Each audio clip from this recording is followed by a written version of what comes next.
Hi everyone, my name's Charlie and I've helped over 150 people in the UK win their PIP or ADP claims. I also receive PIP myself. For those of you that don't know, those of us in England and Wales, it's called PIP, Personal Independence Payment. Those of you in Scotland, it's called ADP, Adult Disability Payment. This is going to be the best step-by-step guide I have ever done for a PIP claim. And it doesn't matter where you are in the process, it is worth you watching this guide. I'm going to be really structured about how I do this. So for you to get the most out of this guide, have a pen, paper. If you can, print the points off. So in the description, there's a link to the website. These are the government points, not mine. There'll be a link there so you can print them off. If you don't have a printer, just get a pen and paper. And as we go through things like preparing food, you'll be able to write it down, okay? You are not going to make many notes. I'm going to help you focus on what is unique to you. That is how you win PIP. It's about current daily life. You need to be able to communicate on average what your current daily life is like. And I'm going to show you examples of that as we go through this. And throughout the process, I'm going to keep asking you questions to get you thinking about your life. That is how you win. Obviously, I'm going to help you understand the process and how to word it so that they, the DWP, get it. We need them to get it, okay? You've got to be honest throughout. Never just tell them about your worst days, because that's being fraudulent and it will cause you issues in the future. If you just tell them about your worst days, that means that when you go out, it looks like you are a liar. So stick with me, because I promise I know what I'm doing. I thought in Scotland they treated people more fairly, and they could, but what I've discovered, a client sent me the ADP booklet, which is about 133 pages. In England and Wales, the booklet we get is about 44 pages. I'm saying about because sometimes they tweak the form slightly. The layout of the Scottish booklet, I think, is fantastic. It really does cut the crap and help the government identify where you are. It helps you be specific about your life. So this guide, we are going to use that booklet to help us stay on track and help you win at the start. I get so many clients that come to me when they're down the line, and then I have to try and unpick everything and figure out where they are. I want you to win at the beginning. If you follow the steps that I'm going to lay out for you, this is 100% possible. You are proving it. Check out the comments in the other videos. By the way, all the links to me is in the description. There's a link to my website. There's a link so you can book me, because I do have a consultancy where I help people do PIP. What do they mean when they say preparing food?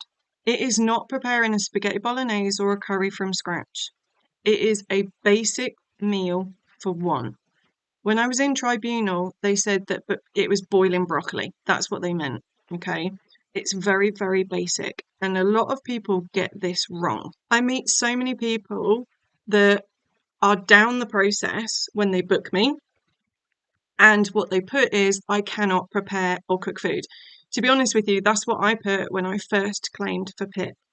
Because I'm not safe or consistent to cook meals. I drop things. It's absolutely dangerous. I do not do it. My mum prepares meals for me. Maybe 3 times a year I'll try and then have an issue. It's not about those occasions. It's about current daily life. However, in this section, if you put I cannot prepare or cook food, and they can see from your medical records that you wouldn't starve, it looks bad on you. It goes against you, okay? You've got to be realistic, especially if you are a Muslim man, because you will get discriminated against. And I say that with love. I don't care who you are. Chronic illness doesn't discriminate, neither do I, unless you're a dickhead. If you are a male, particularly Muslim men, just being honest with you, and your wife does all the meals for you, you've got to be very, very careful in this section, okay? You need to be very clear.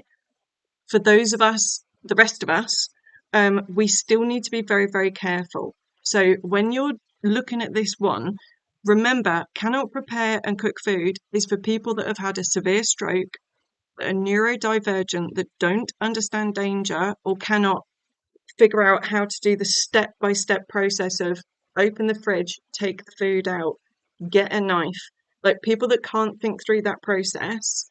Or for example, people with severe cerebral palsy, where say part of their one side of their body doesn't work. That's the people that will get the 8 points, not people like me and you that can move our hands and can walk to the kitchen and sit down and understand the dangers. So with points, again, we're like going to paint a picture. So let's go back to ADP. I love the way they do photos in this. Right. So opening packaging. How many of you have got Raynaud's or issues with your fingertips where you can't peel the plastic of the microwaved lid, of the pre-prepared food? That's really important. Transferring food, carrying. Remember SCAR, the lion. Are you safe? Are you consistent and reliable? Can you do that? Forget about following a recipe. That's bullshit. That's too complicated. That is not what this is about. There will be times in this where I'm saying to you, ignore what they've said.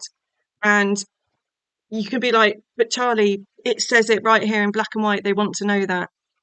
I'm just being honest with you. I'm just saving your time. If I say, forget about it, trust me.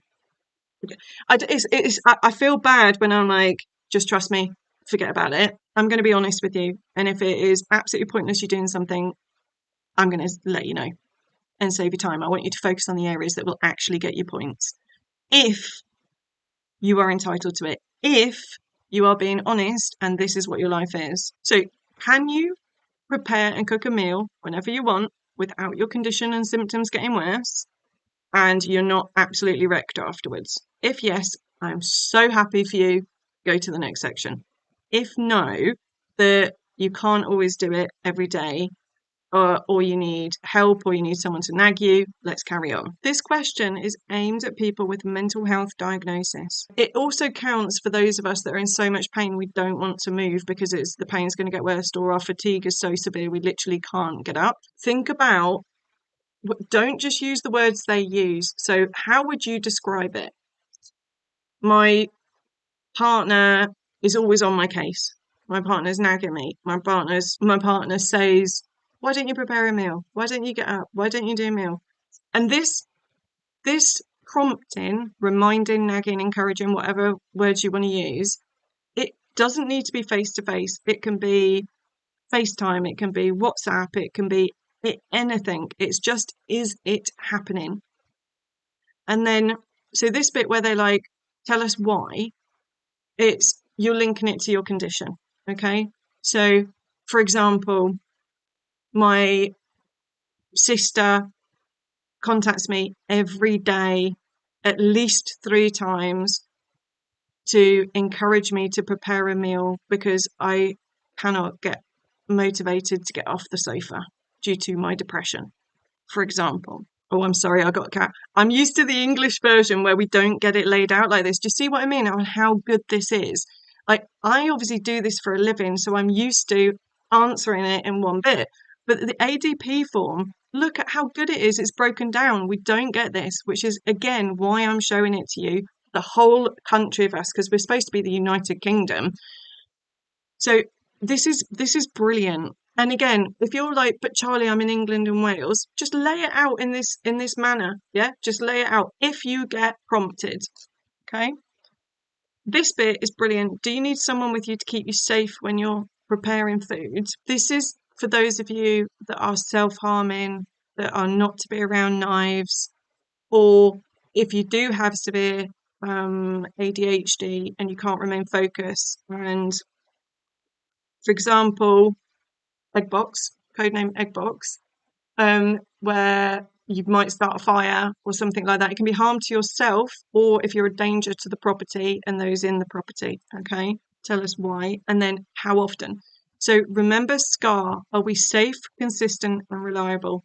They need to understand why. So why is because it links back to your condition, and how often, because they're trying to work out on average, how often do we need that support? Now, this is important. If you're thinking, yeah, but Charlie, half the week I can't even prepare a meal. I'll buy a sandwich, or I'll get a takeaway, or I'll just eat biscuits, something I can pick up. That counts. Okay? You're working out in everything we talk about with PIP, you're working out on average. So if you think about it, there are 7 days in a week. If, for example, 3 days a week, you absolutely can't, you just don't prepare meals. Your current life, you do not prepare meals those 3 days. So take those 3 days out, you've got 4 days left. How do you manage on those 4 days? Is someone nagging you to do it? Is that how you're getting the meals done? Really think about it. I recommend you keep a diary. I know it's energy and it's difficult for us and you need to be focused, but you have to know your life in order to win this. So far, the form has covered the prompting section, which if you get prompted is 2 points. Again, all of these link back to condition, and you need to make it personal to you, unique to you. So during this video, I'm going to do 2 sections. I'm going to do one for mental health, and I'm going to do one for a physical condition. So I'm going to use a black pen for mental health. I've circled prompting, nagged daily by mum. Okay, you need to write this down. Can you use a microwave? Everything about this is about current daily life. But again, if you're not preparing meals, you need to be realistic on, can you do this? So most of us are in a position where we could push a button. Okay. But again, think about Scar the lion. Are you safe to carry the food from wherever you get it from? Are you safe to then carry the food once it's heated up? Can you peel back the lid on the microwave, the pre-prepared food? Or, for example, if someone helps you, you need to clarify that as well. This is this section, the microwave section, okay? So you notice they're not doing this in order. It's like that on the assessment. They don't do anything in order, so it makes it a lot more difficult for us to focus. Now, so far, you need prompting, and you use a microwave 3 days a week.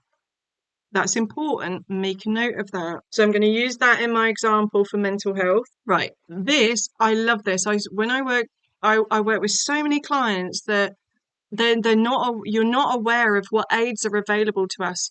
If you go into the description of YouTube or on the website, there is a list of aids that I've tried and tested and that I recommend, all on Amazon. Okay. So you can just have a look at them and they could absolutely change your life. Remember, yes, this does scar us, but it's also life-changing. To win this funding can change your life, or not can, it will change your life. If you get given anything, for example, a perch chair, anything from an occupational therapist, you need to state that on your form. So, for example, let's say for the version that I'm doing for physical condition, I'm able to prepare meals, but I need to be sat on a chair. Not a perch chair. An aid doesn't need to be, something from a disability shop. It can be anything you're using in your home to assist you so that you're able to be independent. Okay. What do you use to help you and why? So, for example, I have to sit on a seat because my fatigue is so bad I can't remain standing. My pain increases. If you're using, the jar opener or bottle opener stuff, my hand pain is so bad I have to use these aids or I can't open it myself. Yeah. Be blunt, keep it short. How often do you use this? So this is an interesting one. So if you're like, but Charlie, again, half the week I'm not able to prepare a meal because I'm not well enough. But if the half the time you do use the aid, that's every time you prepare a meal, you use the aid. So let me just explain that again. If 3 days a week you can't cook, 4 days a week you're able to use a microwave, but you have to sit. Every time you use a microwave, you have to sit. That means that every time you do a meal, you use an aid because you are sitting down. Does that make sense? This is what's amazing. I love this bit. Love it, love it, love it. Oh, hang on a minute. So I've put there that I need to use a seat when preparing a meal, which is 2 points. Okay, so already we're very clear in this section. Now, in these hypothetical situations, so I'm just using these as examples, both cases they're not preparing meals. Someone else is preparing the meals for them. And that's what you put on the form. So again, all you've got to do is tell the truth. Level of notes, this is all you need. Don't write tons and tons and tons of writing. You've got to try and cut the crap. I love this bit. I love this bit. Only people that have experienced chronic illness will truly understand how important this is. After you've prepared and cooked food, does it change how you feel? Yes. Oh, yes. I am such a wreck. It's so exhausting. It's awful. It's awful. It makes everything worse. Everything much worse. And I don't want to be worse. It already sucks as it is, let alone making it worse. So yes. Now you see this bit here where it says continued on a separate sheet of paper. No. I never ever continue on a separate sheet of paper. And again, I've done over 150 of these now. This amount of space is all you need. You've got to cut the crap. I know I'm a chatter in this case, but when it comes to these forms, I am not a chatter. Blunt to the point. They're going to ask you questions on your assessment. I put way too much information in mine when I first did it, and I was actually looking at it the other day, and I was like, oh my God. Like, some of the stuff I was writing things down, and it's no points. It was a waste of time. They're going to ask you everything on your assessment. The assessment is key. Now, this is really important. I know I'll probably say that a lot, right? What I want you to do, because I want you to win at the beginning. At the beginning, I want you to set yourself up so that if it comes to mandatory, it shouldn't have to get to mandatory reconsideration, which is where you don't agree with their outcome and you appeal it. It's called mandatory reconsideration. So on this document, big green. Okay, I have a video on evidence. I want you to submit additional evidence with your claim form. So I've done a massive E here. If you use aids, I want you to take photos of it and you're going to submit it as additional evidence. A photo of whatever it is, show it's your home so it doesn't look like a Google image. Do not worry about cleaning up, keep it real, okay? So I want you to take a photo. We're going to go through every section that's relevant. We're going to put an E for evidence, okay?